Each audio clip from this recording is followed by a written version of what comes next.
You know, it's incredible when you find these historical accounts that are just so full of life, so detailed. You read them, and it's like suddenly you're seeing this vivid picture of a place, its people.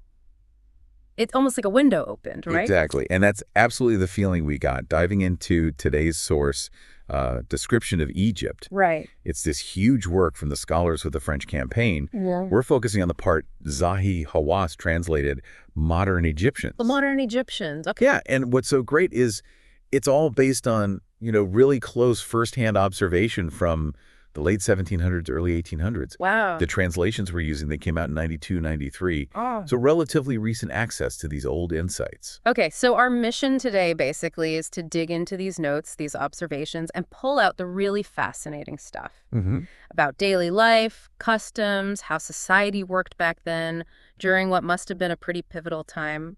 Oh, absolutely. A time of major shifts. And the sheer range of what they cover in the description is amazing. It gives you this 360-degree view. So what are we covering? Well, we'll touch on the climate, the Nile, obviously, the people, who they were, how many, the mix, even the diseases they faced. Okay. And then, the whole life cycle. Yeah. Childhood education, arts, adulthood, family stuff, customs in the cities, even old age and death rituals. It's all in there. Fantastic. Sounds comprehensive. Well, let's jump right in, starting with the basics, the land itself. What did these French scholars see in Egypt's climate and, of course, the Nile? Well, the first thing they nail is its geography. It's right there at the crossroads of Africa and Asia. Yeah. Mediterranean to the north, Red Sea to the east. They even give coordinates roughly 24 to 32 north latitude, 27 to 35 east longitude. Puts it smack in that zone known for hot, dry conditions. Right, that classic desert climate feel. What about temperatures? Did they track the variations? They did. They talk about the intense summer heat, especially July, August, reaching 24, 25 Celsius often, but sometimes spiking way up to 45. Wow, that's serious heat. But they also noted something crucial, the north winds. These apparently helped moderate things, especially near the coast, made it more bearable. Winters, they said, were pretty mild. Okay, so a real contrast. And water, obviously vital. Rainfall, was there much? Very little, according to their observations. Mostly in winter and mostly on the northern coast. Generally, the air was just very dry. Which brings us to the Nile. You can't talk about Egypt without it. What did the description say about its role? It's absolutely fundamental, as you'd expect. They track that annual flood cycle really closely. The river rising, peaking around August, September, then taking about 3 months to go back down. The lifeblood. Totally. That flood brought all the fertile silt, making agriculture possible in the valley and the delta. They even measured the flood levels in Cairo, typically 8 to 15 cubits. A cubit being, what, like forearm length? Roughly, yeah, an old measurement. Sometimes, they noted, it got even higher, 16, maybe 17 cubits. Well, the river's rhythm really dictated everything. Okay, let's shift to the people. Getting numbers back then must have been tough. Extremely tough. Yeah. But they mentioned an estimate by someone named Jalbert. He figured around 2,700,000 people in Egypt towards the end of the 18th century. Okay. And maybe 260,000 of those were in Cairo itself. Gives you a sense of scale. And within Cairo, did they break down the population by, jobs? They did, which is fascinating. Gives you a real snapshot. Merchants, artisans, they estimated about 25,000 artisans. Wow, quite a few. Yeah. Servants, soldiers, religious figures, foreigners. It paints a picture of a really bustling city, lots of different trades going on. Suggests a strong commercial center, maybe, with that many artisans. Definitely seems that way. And speaking of foreigners, who were the main groups in Cairo then, well, they mentioned several communities having a significant presence. Syrians, Armenians, Jews, Copts, and also some Europeans. And these groups often lived in particular districts, playing key roles, especially in trade, connecting Egypt outwards. Right. And what about religion across the country? What was the mix? So, mostly Muslim, of course, with different schools of thought represented, but also large Coptic, Christian, and Jewish communities, plus those few Europeans. And how did they all get along? Interestingly, the accounts suggest a general atmosphere of tolerance between these groups, which is, well, pretty noteworthy for that time, wouldn't you say? It really is. Now, moving out from the city, what about the Bedouin tribes? Did the description cover them? It did. They mapped out sort of which tribes were where, like the Derna in the west, Jazeera east, Terabine north, Qalyub tribes, others too. And their lifestyles? Varied quite a bit. Some were more settled doing farming. Others kept up the nomadic traditions and their relationship with the government, the authorities. that can be complicated, sometimes cooperative, sometimes less so. A real mix of settled and nomadic life, then. Okay, let's turn to something less pleasant, but obviously important. Health and disease. What were people dealing with? Yet despite the generally okay climate most of the year, they faced major issues with endemic diseases. Like what? Ophthalmia eye infections were apparently incredibly common. Really? Probably dust, sand, maybe hygiene practices of the time.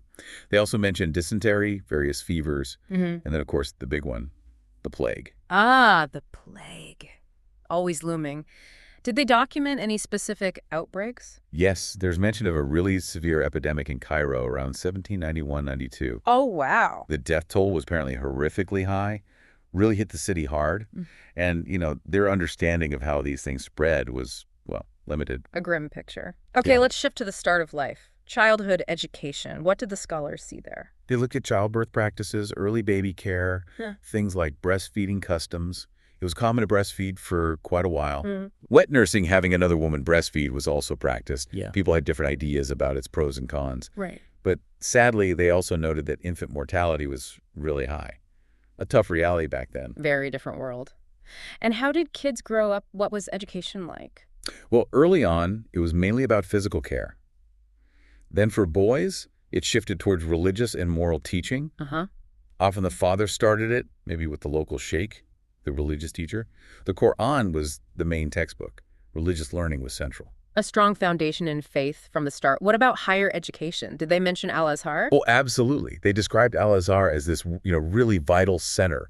They talked about its setup, the importance of the sheikhs as teachers. Right. The subjects were mainly theology, Islamic law, Arabic language, and a huge emphasis on memorizing texts, reciting them. Still influential today. Hugely.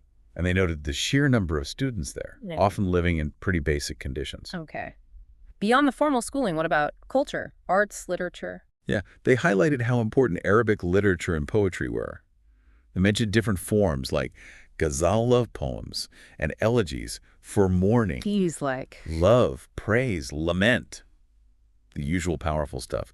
They even noted the linguistic diversity, how different Arabic dialects existed, and sometimes foreign words got mixed in. Interesting. And they actually included bits of poetry in the text, which is great. Gives you real taste. That is cool. What about other entertainment? Music, storytelling? They mentioned singers and musicians, different styles, instruments. Storytelling was huge, apparently. A way to entertain but also pass down stories, traditions. And they saw theatrical stuff, too, especially shadow plays. That seems to have been a popular form of entertainment. Right. Okay, moving into adulthood. Urban life, family customs. What did they observe about marriage? They described marriage mainly as a civil contract. Based on consent, they said, but the bride's guardian, the wali, also had to agree. Okay. They detailed the ceremony and how dowry practices could vary quite a bit depending on, social status and wealth. And if things didn't work out, divorce.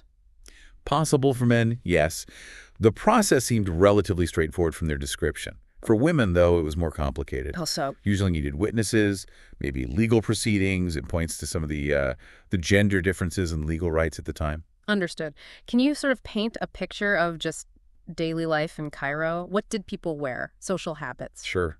You describe men's clothing, different kinds of robes, loose trousers, various headwear. Women wore veils in public, covering the face, along with different fabrics and styles of dress. Personal grooming was noted, too, like removing body hair, using kohl around the eyes. Right. And jewelry, of course. Socially, things like hospitality were really important. Specific greetings, ways of addressing people based on status, all part of the fabric of daily interaction. So a society with clear visual markers and social rules. Okay, finally, the end of the life cycle. Old age, death, funerals.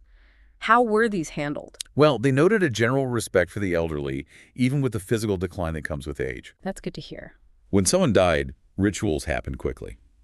Washing the body, shrouding it according to religious rules. The funeral procession was a big public thing, often heading towards places like Al-Azhar.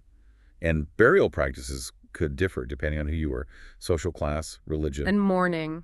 How was grief expressed? Outwardly, crying, lamenting.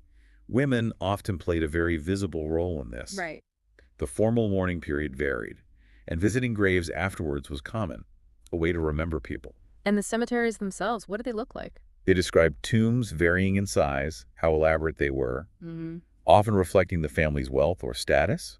These were significant places in the city landscape. Wow. This whole dive into the description of Egypt has been, well, really eye-opening. It's just amazing how much detail they captured. It really is. It gives you such a rich, kind of layered understanding of that specific time and just how ordinary people live. Totally. It's full of these, sometimes surprising details alongside the bigger picture. It makes that whole era feel much more real. Yeah.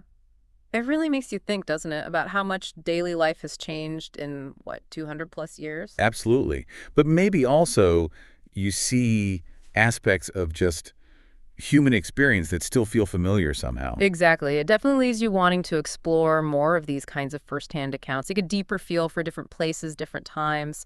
Thanks so much for walking us through all this. My pleasure. It's fascinating material.